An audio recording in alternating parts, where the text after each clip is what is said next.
Are you looking for more out of your life? Do you need ideas on how to start new businesses and how to move forward in your own personal life? Well, guess what? You have come to the right radio show. At You Can Overcome Anything podcast show, you will learn and hear from many people from all walks of life who are sharing their challenges, their stories, the habits, and the mind shifts they had to overcome to become who they are today. On top, you will get a chance to connect and see how you can overcome anything by networking and learning about your next move through this radio show. I present to you our great speakers at You Can Overcome Anything podcast show with your host, Cesar Espino.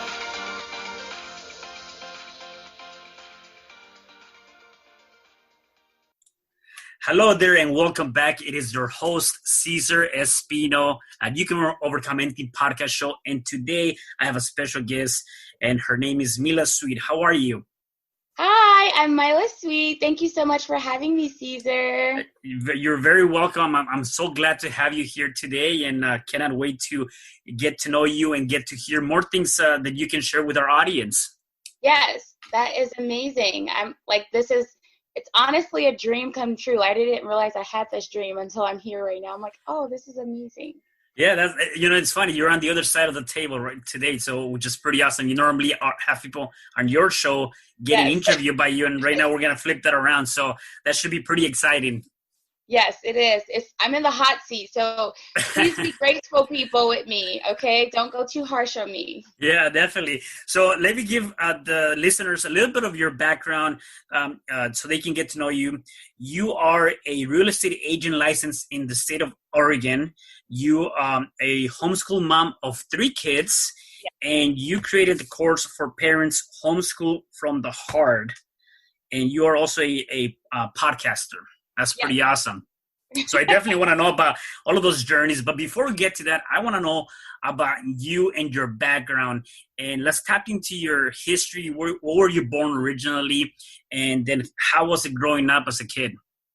Okay, so I am from Chicago. Chicago, please stand up. Yes. Yeah. Chicago, born and raised. If you only look at statistics on Chicago, that is where a lot of things happen. But it was a very fun childhood for me. When you're a kid, you don't recognize all those things. I loved growing up in Chicago. I am currently in Portland, and there's certain things you miss about it. So Chicago, as far as childhood, I learned a lot of things. I stayed in a predominantly Black area, but I went to predominantly multicultural schools or predominantly white schools. So you quickly learn how to navigate different worlds. And when you grow up that way, some people view it as you're becoming a different person. I just view it as you're learning to gather perspective, and you're learning how to take advantage of different opportunities. So that was mostly my childhood. I am one of 5 kids, which it sounds like a lot nowadays, but that was like our norm. I have over 100 and something family members just in Chicago. Wow. Family members in the U.S. Yes, we're like a huge family. Yeah. And I moved to Portland early 20s. So that was a huge thing for me. I thought I would like, when you're born in Chicago, you want to live and die there. That's kind of, it's like being a Chicago Cubs fan. It's like you don't choose another team, even when they're losing. Yeah, got you. Yeah, so that's it was really hard for me to move. Yeah, no, I bet. And were there any major challenges that you encountered as you were growing up in your childhood or even in your teens or anything like that? Anything major that you said, if you look back now, it's like it was something huge you had to overcome, or not necessarily? Well, I think I was different. I noticed like that a lot of the kids I was around, they didn't like to read as much, or they weren't interested in writing or being super creative. My immediate family was, but when we would go and, different parts of our family, that wasn't the life that they were into, right? So I realized that was different. The way I spoke around my, neighborhood or immediate neighbors, they found that to be like a way to make fun of me. So I found that was like, it was different. And then when I would go to school, I noticed that, there was never really a place to fit in. I was okay not fitting in, but I think sometimes you just want people to like be into the things you're into. So I loved to read as a kid. And for me, whenever I would feel like a lot of rejection, because in both worlds I was rejected, right? I was, in the schools I went to, there were a lot of well-off kids, and I wasn't a well-off kid, right? I was very aware of that, but I was very grateful for what I had, right? But then in my neighborhood, I was considered well-off, but I was well aware that I was not, right? So it was constantly dealing with those bouts of rejection. And I was a latchkey kid, so my parents worked very hard for us, but you didn't really have opportunities to express or understand what you're experiencing. So I would say that I constantly had a battle of dealing with like rejection and not really, it's almost like trying on a shoe and it's not the right fit, but you want that shoe, but you don't know how to make it work. So I was constantly doing that, but I found that through writing and reading that I would relieve those bouts of anxiety or rejection or little bouts of like seasonal bouts of depression related to just constantly being in environments where you were not accepted, right? Or where your way of doing something was not that way. So I would say that would be something major that was like a constant, but something that was also major was when I always went to school with my older brother, and it was like when he went off to college, that was the first time I was still in high school. We were in the same high school where I had to learn to like have my own voice. And I was a very vocal person. So when you're vocal, you feel like you already have your own voice. And that was the first time I realized I didn't know what I wanted to express. I was just working on just dealing with these two worlds or the different worlds you're in. I didn't know what my voice was. Yeah.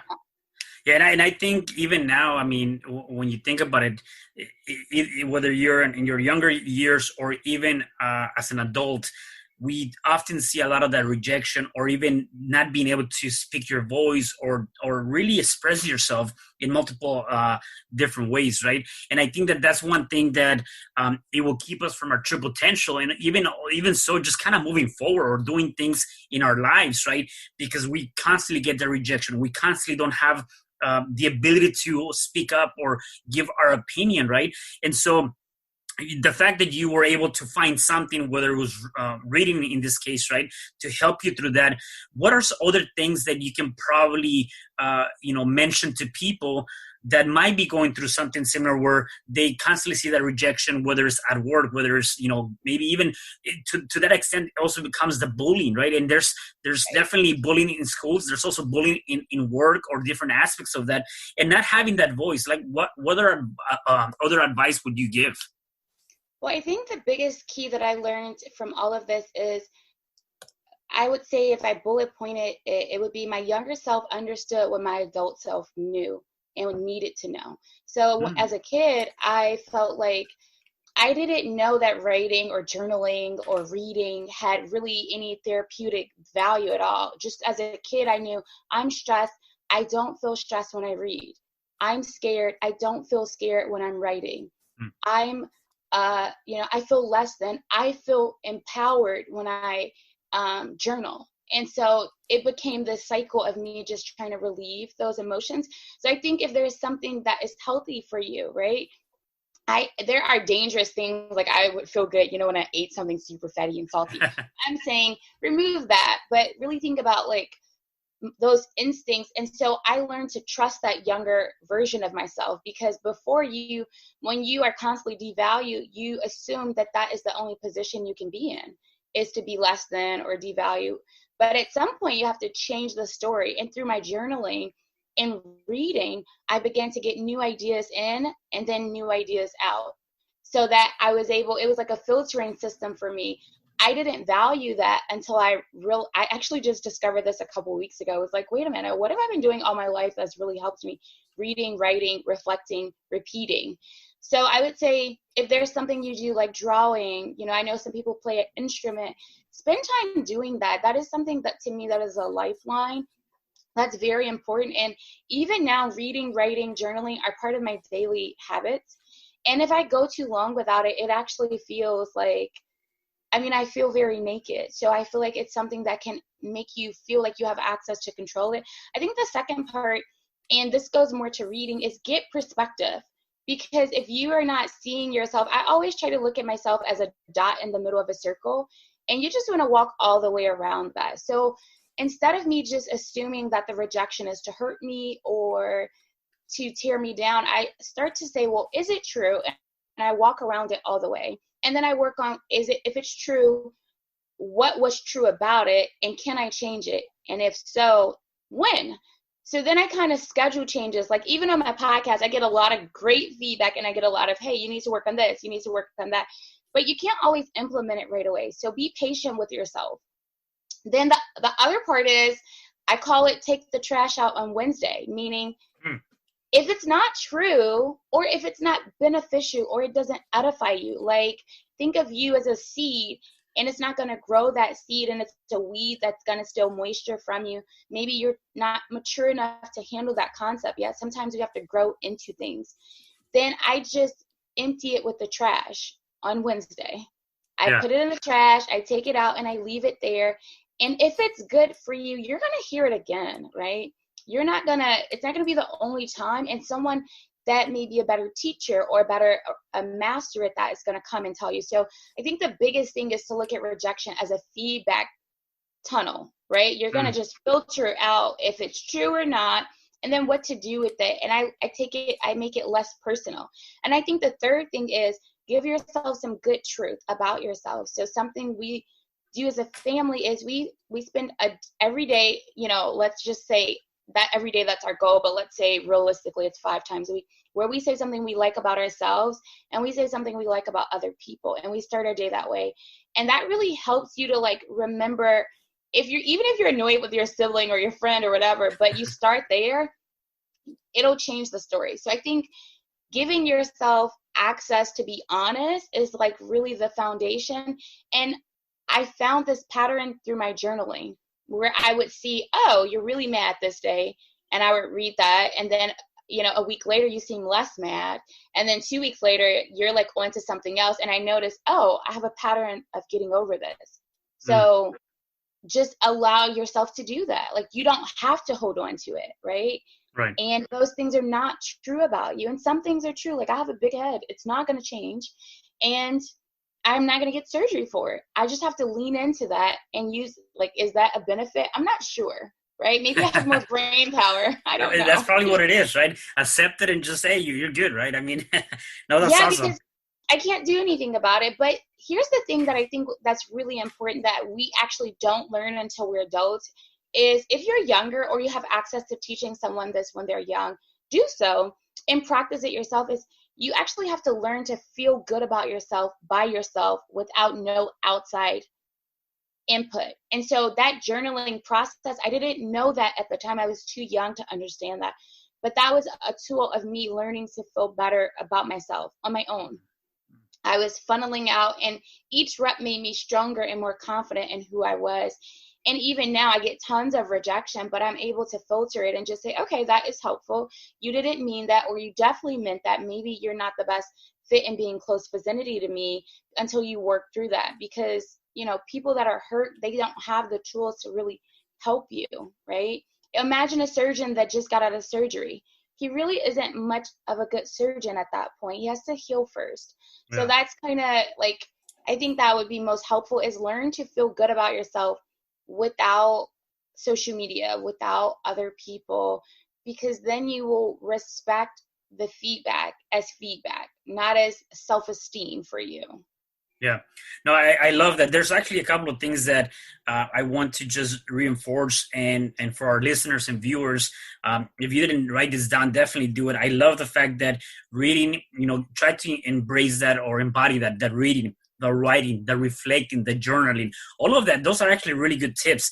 And I love the journaling where you have these thoughts in your head, and sometimes we do this as people. We tend to keep all of these negative thoughts in our head, both positive and negative, right, period, and we just tend to keep them inside, and we don't do anything about it. And so I love the fact that you have to release that from your body, from your head into a piece of paper, and whatever is a negative thought, put it in this negative journal. And I like what you said, throw it with the trash on Wednesday, or whenever is your trash day, just throw it out, right? I really like that, because that's exactly what you want to do. It's not serving you any purpose, right? So just get rid of it.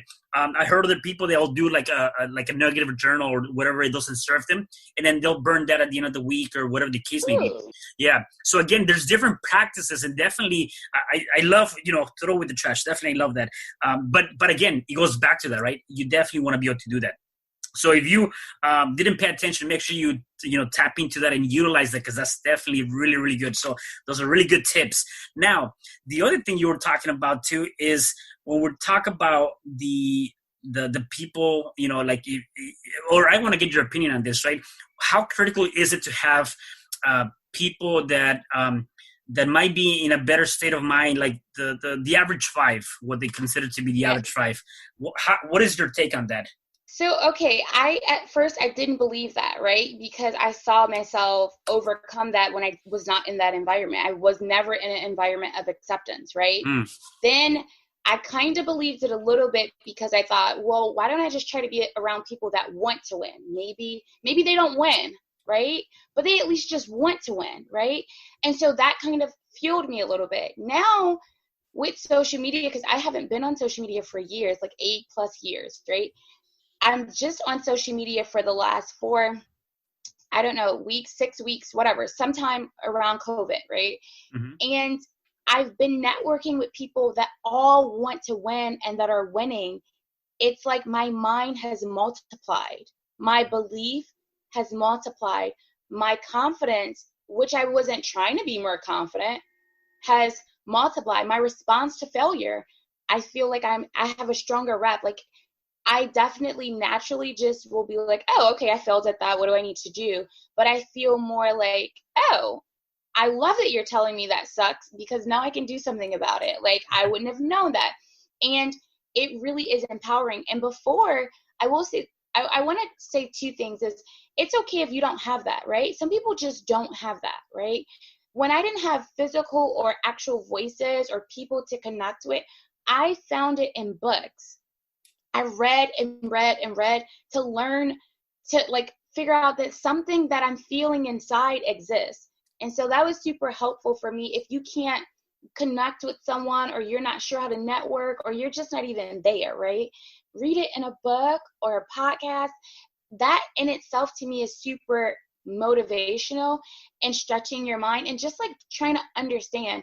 But for me now, I would say once I started real estate, there was a shift in the kind of, mindset or environment or 5 people that I was around.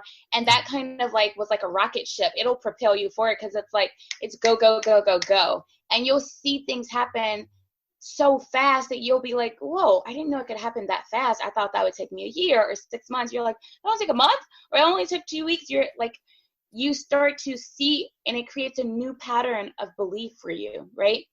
The other thing, though, is that it actually gives you, so I believe confidence is kind of like that 90-day probationary period, right? So you're you want to get the job, you want to keep the job, but not until you make it past that 90 days do you feel super good about it. So I think that is what being around the 5 people are. It's what it shows you is you're not confident at first, you're still learning, and then all of a sudden you're like, oh, I got this. I'm in. I can do this. So I think it's beneficial. I really do. And I'm actually learning. So as you're asking this, I'm learning the benefits of that. Just from seeing, talking to the people or podcasting during Corona, you could literally go to a dark place, man. And so it's actually kept me super motivated just to hear how other people are tackling their business. They're not hopeless. They're not giving up, because you can read the news and go down a spiral. Right. Oh, yeah, definitely, for sure. There's a lot of negative programs out especially around these times when you have the news, you have even the radio. Like there's a lot of things that I myself decided to just kind of get rid of just because of all of those negative thoughts that come through, right?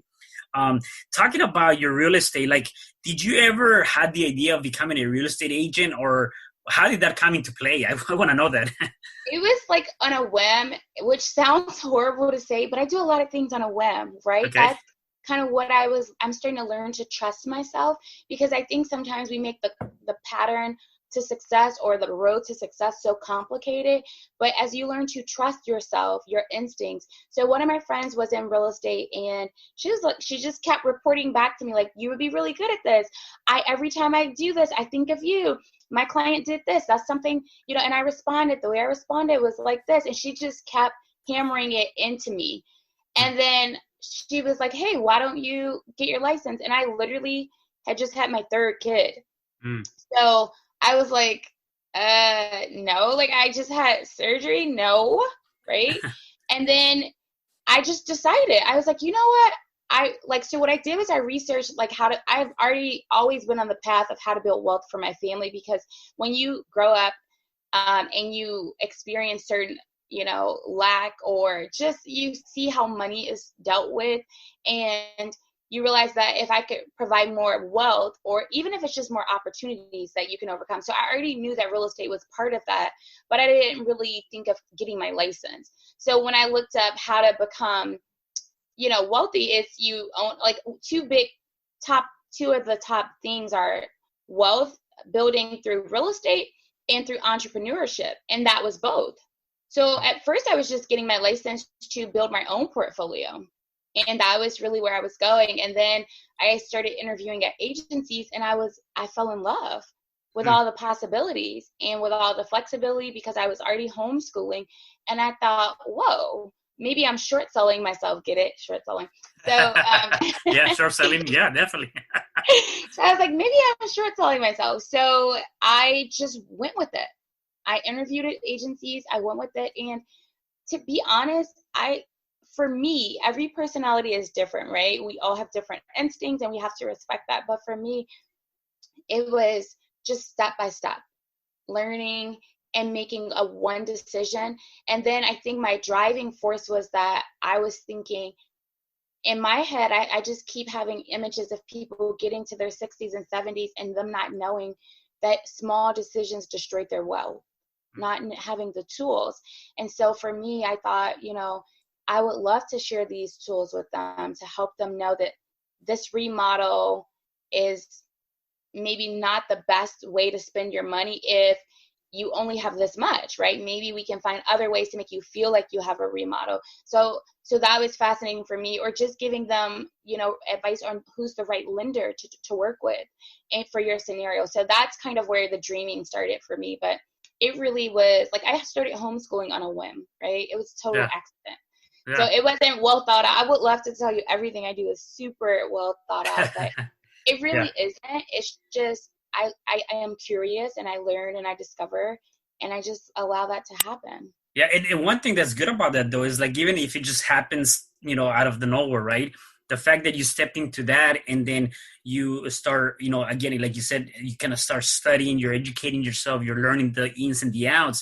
And that's, I think, what's definitely, and not probably, but that's definitely a huge tool and upper hand that even people that might, not be preparing themselves to do it, is that when you do step into that zone, into that area, just go at it, and as if you were the best person ever, right? Like, study, learn it, just be dedicated to it, because you already stepped into that zone. What happens is sometimes people jump into something, and because they're afraid, the fear of not succeeding, the fear of not knowing what to do, the fear that they never done it, the fear that they just stumble by mistake into that, then they pretty much don't continue to follow through, right?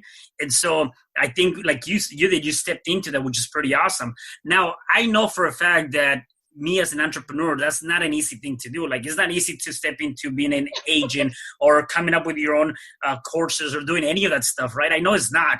So how do you deal with that? Or what is your experience with that?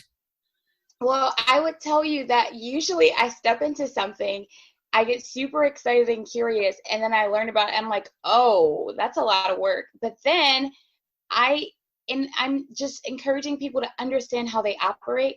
I notice a light switch turns on for me, just a switch. And then I'm ready to go to work. And I think, okay, it's going to take me, this, like for podcasting, it was like, hey, if you make one podcast a week, everyone seems to grow between month 12 and month 24. So that's 52 podcasts. Can you force your learning curve so that's kind of how I would attack it. So like for my course, I just thought, okay, is it going to be the best course in the world? Because I have, I believe you become an expert when you spend that 10,000 hours in something. No, I'm not an expert at making courses, but I am an expert at teaching you how to homeschool because I've spent 10,000 hours in that. So that gave me the confidence to say, I'm going to do this. And for real estate, once I realized it was that much work, I realized I loved the idea of helping people, being a knowledge broker, helping people build wealth for their families, and not getting to age 65 saying, wow, I have enough. If someone has to take care of me, I have the means to help them do that. And whether you're physically there or not, you're not worried. I thought, wouldn't that be nice? So that was just my motivation. And usually if I value something, I'll just figure out, how can I add this value to my life? What does that look like if I add it every month? What does it look like if I add it this week? What does it look like if I add it for the day? And so then my it's like a puzzle piece. You just kind of form a new piece that can fit in there. And it's just constantly asking that question, okay, you're doing real estate now. How can you do that in homeschool? And it's like a hamster wheel. It keeps spinning. And then I just keep figuring out what that looks like. But reflection is a huge part of it. Yeah. So I take, every week I'm like, okay, did that feel good for homeschool? Did that feel good for my clients? What about me? Did I feel good? Like, I know that putting out this many episodes that I'm going to have, what I'm doing is I'm multiplying my errors because you can see them, but I'm also multiplying my effort, which means I'm more drained. So I have an end date of like how fast I'm going to do it. And then I'm going to, it's kind of like a sprint. You're going to take a little break, recover. I could do, 2 or 3 months of just going really hard. And then after that, I'm going to be like, okay, I need to like reflect. And so I think just learning how you work, I would encourage people, know how you work. I know one friend who's like, I get going at 7 p.m. From 7 p.m. to midnight, I work really hard. So then maybe do that. Don't. I wake up at 4 or 5. So wow, that's early. I just can't, so I woke up at 4 a.m. this morning. I thought, let me just try to go back to sleep. I literally sat in the bed for 2 hours and I was like, I try, but I was like, I should just get up and get to work. So everyone's different though. What time do you go to sleep?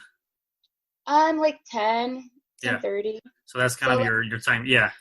So it's finding the balance. It's finding what works for you in different aspects. I mean, I normally go to sleep between 12 and 1 and I get up around 6 in the morning.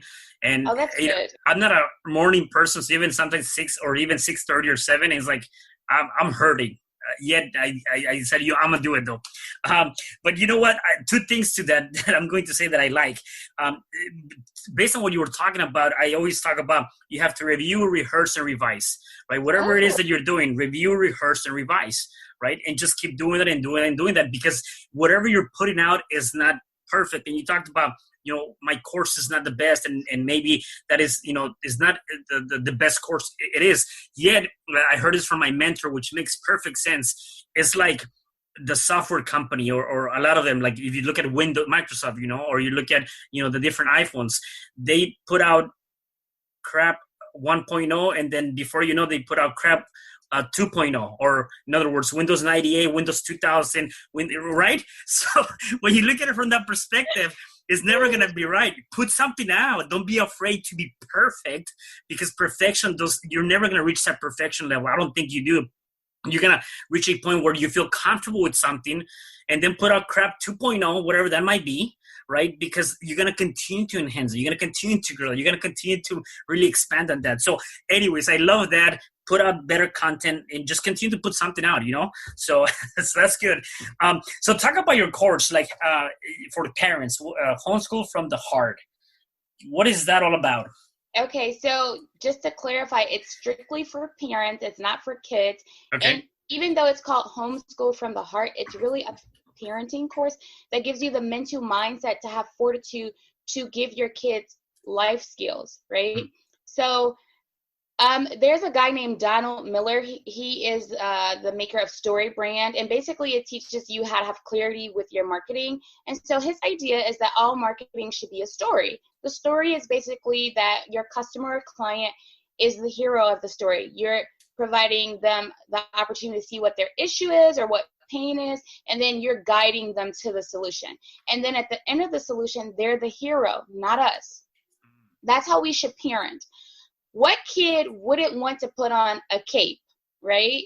Why should we as parents want the cape to be on ourselves? We use our kids to validate us. We use our kids to make us feel better about ourselves when we actually shouldn't. That's number one. We make our kids feel like they're less than by making them feel annoying. We show up as hypocrites every day. They're the ones that know us the most. And we honestly, it's not about being perfect. Like you said, it's just about being honest about what's in the mirror. So the course is basically to help parents understand who they really are right now, to really just take true observation of that, and then look at how that, whatever that is mentoring, whether they want it to mentor or not, is mentoring to their kids, right? So if you're complaining during the pandemic and you really have nothing to complain about, that may be a time for you to look and reflect and say, how can I use this as a positive? How can I use this as a time to maybe have an apprenticeship with my kid? Maybe your kid is old enough to learn from you. And maybe it would be extra work, but you're giving your kid an internship while they're at home with you. You could be licensed to do that, right? Or you're giving them life skills. You're showing them how to cope with change, how to deal with things. So it's teaching parents first to deal with themselves. And then I do give practical ways on how to school. Like if you're into, like you have to homeschool multiple ages, you have to work from home. Maybe you have someone that's an essential worker in your family, you're working from home, you have multiple kids. So I'll give you the tools to be able to manage that and schedule. But the name of the game is autonomy. So I teach you how to use autonomy as a benefit. A lot of times we need permission to do things. You don't need anyone's permission. Even if you have a teacher that's telling you what should be handed in, you have full reign and freedom to figure out how your house should be ran in a way that provides sanity. So the end result for the parent is to get the results for their children, for themselves, and to have sanity and peace of mind in their home. And so we do that through working on their values, their beliefs, working on like their problem areas, the scenarios they may be experiencing, and working on that mentor-mentee relationship.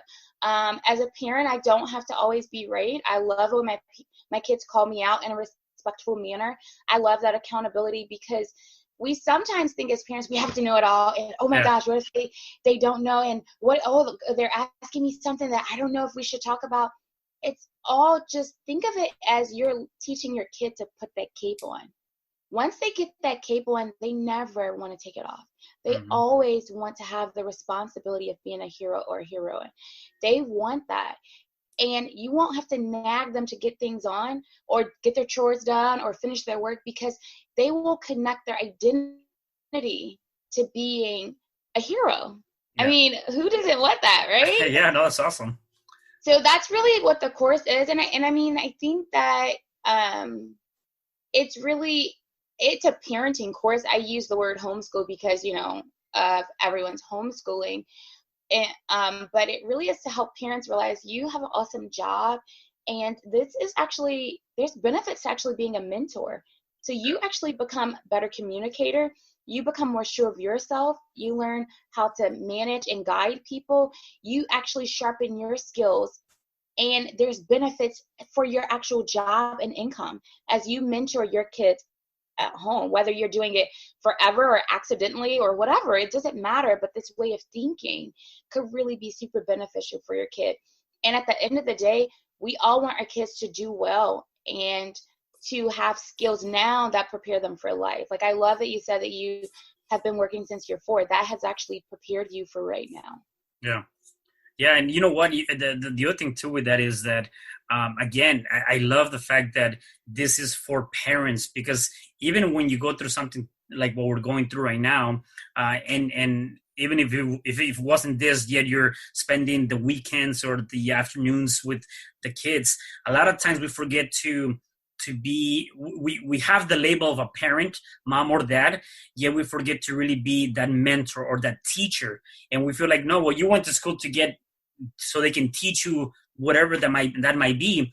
Yet when you bring that into your home place, and bringing those values and creating those things with your kids, it's actually so critical. Because even right now, I know, like, with people homeschooling, like, parents are going crazy because they don't know how to deal with that, right? you know they just don't know how to deal with that. And so they have to be able to see and find those ideas, like kind of what you have they'll probably would have saved themselves so much headaches if they would have gotten your program before this whole thing went on. Because again, now it's like, I know what to do, right? I know what kind of tools, what kind of teachings, how can I talk to my kids, how can I create that accountability, how can I create that relationship that perhaps I don't have. And a lot of times, I believe that even with that, like, sometimes you might lose your kid to maybe, even so, like in school, like, let's say a kid is getting bullied, right? And sometimes you don't know that because you don't have that connection, their relationship, or they have bad influences, and then they get tempted, and you don't know about any of that because, again, you're too busy working, or you're too busy doing other things, that you forget to become that mentoring mentor person for your kids, right? So that's actually a pretty awesome program for parents. I think that's something that everybody should have, for sure. So yeah, definitely. So now let me ask you this: what are some life lessons, if you were to think of maybe 3 life lessons that you can think of from the time you were born to now? What are those 3 life lessons you've gone through? I would say speak up, use your voice, don't be afraid. I think sometimes we think we have to say it perfectly, or that, there may be huge challenges. Even now on my podcast, there's people I don't agree with. Like, I don't agree with that. I would never do that. Yeah. But it's important for people to have a way to speak up, right? Because at the end of the day, I live in this world with them.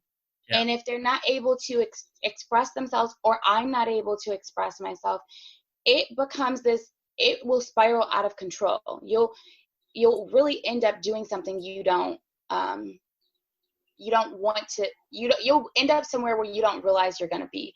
I think the second part is, like, to trust in your gifts and your abilities, right? Like, I didn't know, like, I remember when Kobe Bryant passed, like, I don't know if, like, how into sports you are, but it really resonated with me because that was the first time, as a, growing up as an African-American girl, where I saw someone, and I know Jordan did this and there was other people, but it was in a frame of mind where I was becoming of age. I was becoming, a woman or whatever, where I realized that you could do things outside of basketball and people would listen to you. Like, he would be on shows, and I was able to process that. Like, he was creative and he could make money in other ways outside of his sport. And regardless of how people feel about him or whatever, it was very empowering for me.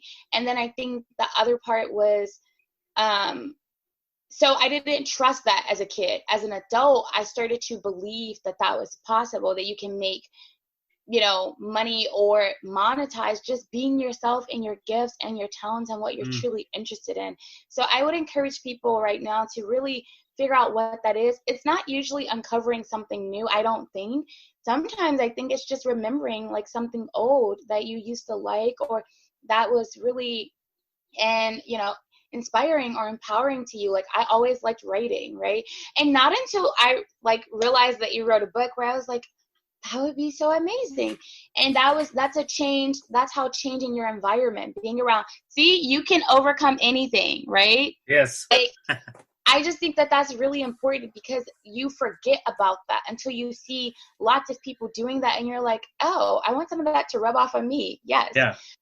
And I would say the third thing that I would say is I've learned how to have, like, more empathy, because, growing up when you are constantly rejected, you feel the need to prove that you're right about something, and you forget as you learn to master things. Like if I'm reading, 100 books a year, in some ways I master certain things that someone else doesn't.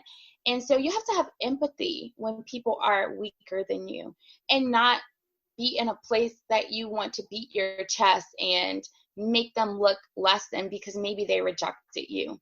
I'm not saying you should let people mistreat you, but I'm saying that you should really think about them and really assess if it's really necessary to be right all the time, and really forgive, right? Forgive people, because at the end of the day, there's things I didn't know that I didn't do right. Like if you looked at my track record, you're like, oh, you would say that? Well, I didn't know that, right? I didn't know that that wasn't the right thing to say. And I also find that if you're able to forgive easily, you're able to access more success, because you overcome failures easily. You don't view failure as such a final thing. You wear it loosely, right? You think, oh, yeah, I did it really terrible today, but that's okay. I really usually just laugh at it. Sometimes they hurt when I try really hard, but I don't view it that way. I just think like, okay, how can I get better at this? Because I've now given someone else grace and mercy in that area, and I've forgiven myself and I've forgiven them. And it actually isn't beneficial to put other people down, right? Right. Because one day you'll have to be put down. Yeah. And you're just setting yourself up for that. So I would say those are the lessons. What maybe helped me with that was when I became a parent, and I was like overwhelmed with just trying to be a good mom and be good at being a wife. Like, when you're married and you're like, okay, it's forever. And then you're like, wait, it's forever. How do I do that? You kind of are like, You're like, where's the manual for this, right? Like, where's the marriage manual and the kids? And right, exactly. Yeah. Yeah. So I got angry that like someone didn't tell me, right? that no one taught me. Right. And instead I realized through talking that through my parents and stuff, that they were giving no tools. They didn't even know that what a tool was, right? They were giving no communication. And so they put me in a position to even know what that was. So it gave me being in that situation made me think, how do I want my kids to treat me when they realize I did something wrong, when they realize I tried really hard and I still fell short. And I wanted them to treat me with like love and grace and mercy, even though I had a huge amount of anger. But the anger really is just like low self-esteem and low self-confidence, like just not knowing you can do it. And once I changed the story saying, how can I be a good mom? Not this is why I won't be one. Then I felt more empowered to seek that answer. Before I was reading the material in a way that made me feel like that means you're not going to be a good mom. See, because you didn't know that, right? Right. And instead, the question allowed me to just seek that answer and learn. And I found, I'm not saying children's psychology books aren't helpful, but the best tools for me were business books, because they taught a lot of, they process failure results very differently. And like I said, I quoted Story Brand for how to help. It's a marketing book on how to help my kid wear their cape, because marketing is influence. And I thought, I want influence with my kid. I don't want to control them. I want them to come to me when they have a problem and want to tell me and want to see me as someone that could guide them and help them figure it out, not control them. And so I thought I would love to guide them to become, Superman or Superwoman. Like, that's fantastic. And who would want to take that cape off? Yeah, so exactly. All the responsibility that comes with that was freeing for me to say, whoa, if a sales pitch can figure it out, then I can figure it out. Right. Yeah, no, that's you definitely dropped a lot of good bombs right there. I mean, I got so many different nuggets there. So if you're not paying attention, you definitely need to do the replay on this, because you did talk a lot about great things in this three ideas, right? I would love to continue to go forever, and I think I can probably go forever. However, I do respect your time, so I have a couple more questions for you before I let you go. You had mentioned something, and you said, or I read something that says there's no time like the present, so start now. So you mentioned that. What does that mean to you? that means just stop. Whatever is making you feel like you can't do it, whatever story that you're telling yourself, I call it the blank sheet of paper syndrome. Just take a blank sheet of paper and write what you want on there, draw what you want on there, put what you want on there, and just get to work. I was in a place in my heart and head where I was like stuck. I knew all the information. I had all the tools. I have all the supplies. I know how to put it together, but I just didn't, right? I was also in a place in my life where I didn't even know there were tools. I see everyone building, or you're like, I'm going to run a race, and you realize you're at the wrong location, that people have to sign up, you need money to register, and you have no money. You don't have the stuff. And you realize everyone's ahead of you. It's okay. Because at the end of the day, if you really, really, really get to know yourself, you're just competing against yourself. So I'm not competing against my daughter or my husband or social media or the influencers or the people that have this. I'm just competing against myself. And so I'm just taking my blank sheet of paper and putting what I want on there. And maybe it's just starting with that, right? But maybe you feel like, well, because of this happened or that happened, it just already happened. What are you going to do now? I know that's so hard for people because you want someone to agree that that person mistreated you, or that it is really bad that maybe you got laid off, or that, you've always been mistreated because you're too short, or you have a weird eye, it does a weird thing. So what? Okay, that's true. But that doesn't have to stop you from your future. I tell my kids, you lost that game against mommy. Mommy's really good at board games. But you can win. I don't apologize for winning. I want to win. I am going to enjoy winning. But you can come back and win. And I say, what are you going to do? How can you beat mommy? What are you going to do? So get back up and get back in the race, right? Get back in the fight. Get back in the ring. And I think that's what I mean by start now. It's just all of those things are so true, and they can really serve as validation for why you shouldn't do it. But honestly, when you see that how easily you can have a coloring book and you're just filling it in, or you can take a blank sheet of paper or a drawing book and it's full of blank pages and you can just write something beautiful, right? You mess up, get a new book. So what? Right. I mess up literally in the middle of my diet in the middle of the day, and I just say, just start again right now, girl. Yeah. Don't wait till next week. Just start again. Okay, you didn't eat that. Okay, what are you going to eat now to make it healthier day? So, that means giving yourself grace and mercy, right? Yeah. And if no one's ever done that for you, be the first one to do that for yourself. Oh, no, I love that. Two things to that. Number one, I believe that what you just mentioned is there's nobody else you're competing against, just yourself, right? And I don't know who mentioned this, but it's so true. At the end of the day, if you're married or not, or you have a domestic partner, whatever the case may be, when you go to sleep, you might have somebody sleeping right next to you. Yet at the end of the day, though, you're sleeping by yourself. That person can be dead asleep and you're still awake. You're sleeping by yourself. Like inside of you is only you, right? And so even when you have a relationship, you have a marriage, you have whatever the case may be, is you.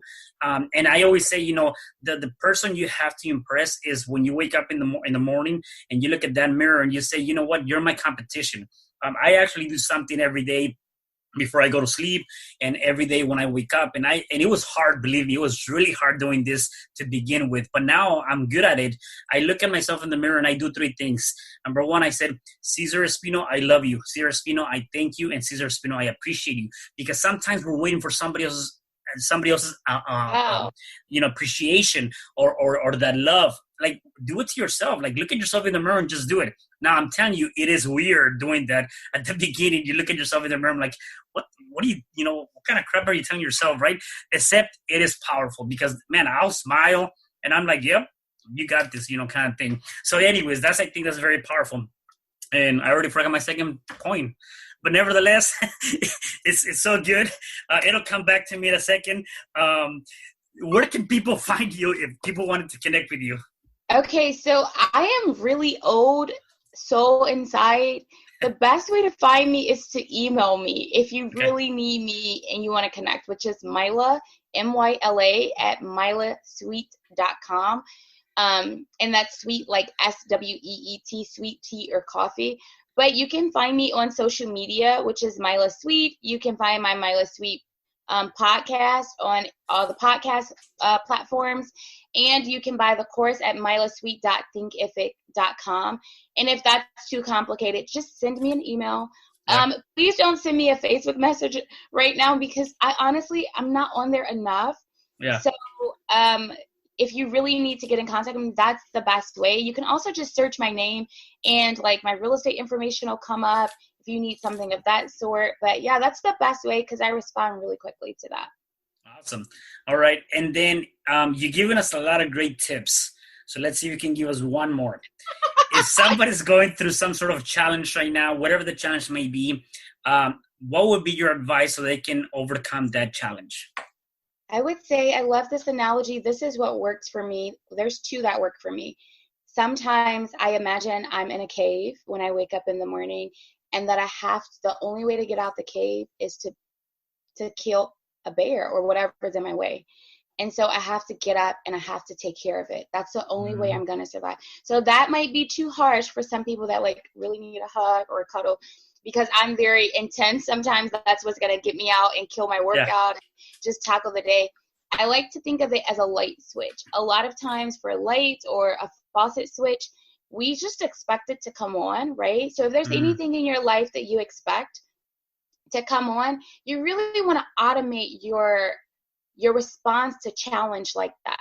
So if I'm struggling with, I'm struggling with, when I first started with Corona, I was struggling with, all my business was face-to-face. I would see people at a park or soccer field or whatever, and I would connect with people that way, very good at being chatty and that. And so it was like, oh no, you have to get online. You're not on social media. I don't know how to use it. All these hurdles. And then I just said, how can I respond? Just switch on and say, instead of saying, I can't do this, this is too hard, you don't know, blah, blah, blah. I thought, what skill do you have that would translate really well? And I thought talking. And then I just looked, what's the easiest way to talk? Podcasting. And that was my way to, my light switch to get onto social media. So now I have a reason, I have someone to connect with, I have something to learn. I get to feel that connection that I would feel out in the field. So I would say, if you're having a challenge, liken that challenge to a light switch and think, what's going to make me turn this on automatically? Not, I can't turn it on, it's not going to work, they called and told me that the bills are going to be, the lights are going to get cut off. Forget all of that. What's going to make you keep them on? What's going to make you respond? Like when I wake up in the morning, I usually assume the light switch is going to work, right? Maybe it's lighting a candle if your lights are off, but you assume that when you put the match to the candle, it's going to come on.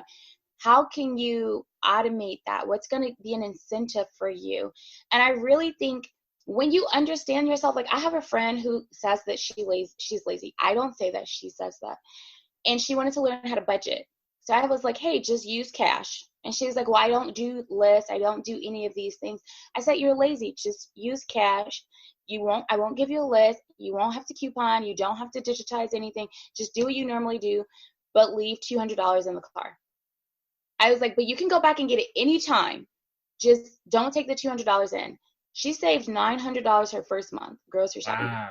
Too lazy to go back to the car to go get it. Sometimes we just need to use what we know about ourselves. It's okay.